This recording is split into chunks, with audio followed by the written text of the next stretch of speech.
আজকে ভিডিওটিতে 2025 সালের মাধ্যমিক এবিটিএ টেস্ট পেপারের পেজ নাম্বার 393-এর জিওগ্রাফির অবজেক্টিভস কোশ্চেন সলভ করব।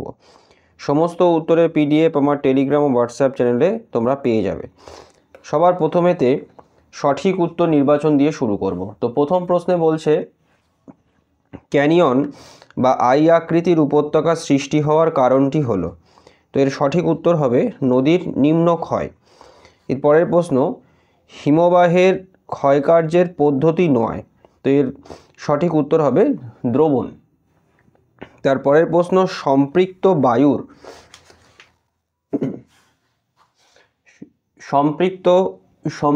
বায়ুর আপেক্ষিক আর্দ্রতার পরিমাণ, তো এর উত্তর সঠিক উত্তর হবে 100%।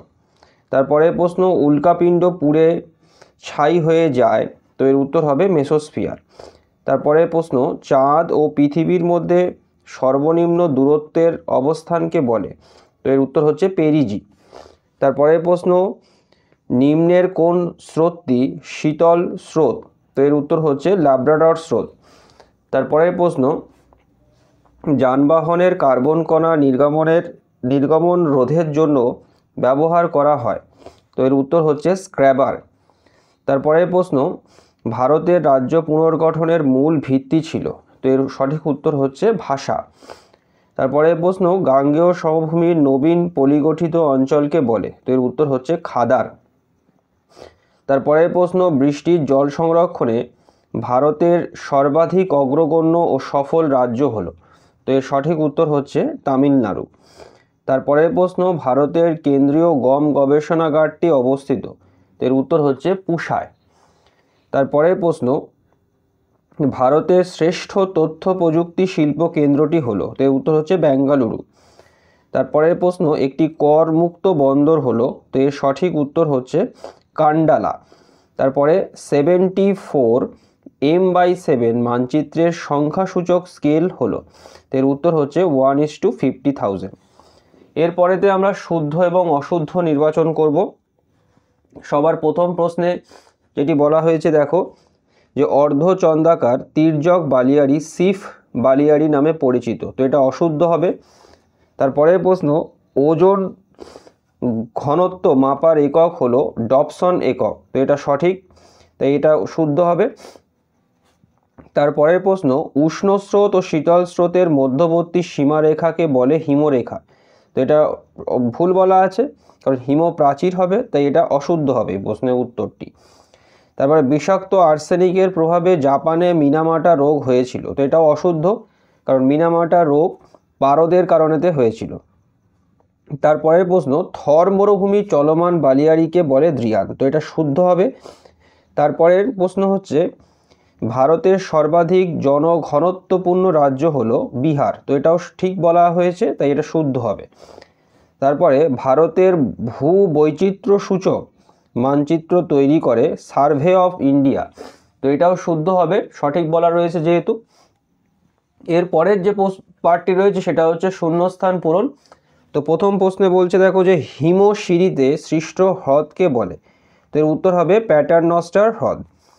তারপরের প্রশ্ন দেখো যে ভ্যান অ্যালেন বিকিরণ বেল্ট দেখা যায় বায়ুমণ্ডলের ম্যাগনেটোস্ফিয়ার স্তরে। তারপরের প্রশ্ন দেখো একটি স্থানে দুটি মুখ্য জোয়ারের মধ্যে সময়ের পার্থক্য হয়, তো এটা হয় হচ্ছে প্রায় 24 ঘন্টা 52 মিনিট।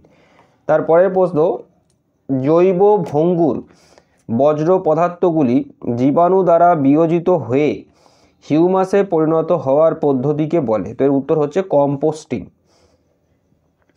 তারপরের প্রশ্ন লৌহ ইস্পাত শিল্প একটি অবিশুদ্ধ কাঁচামাল ভিত্তিক শিল্প।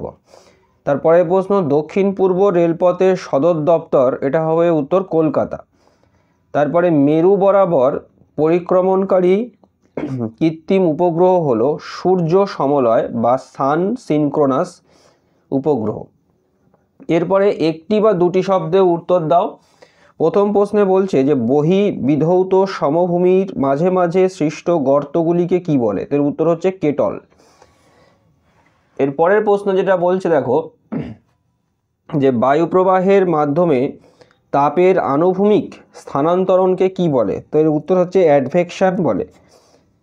তারপরে প্রশ্ন, কোন তিথিতে মরা কোটাল হয়ে থাকে? তো এর সঠিক উত্তর হচ্ছে অষ্টমীর তিথিতে।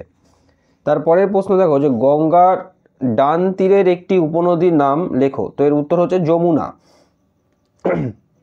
তারপরে প্রশ্ন, বর্জ্য ব্যবস্থাপনায় রিইউজ কি?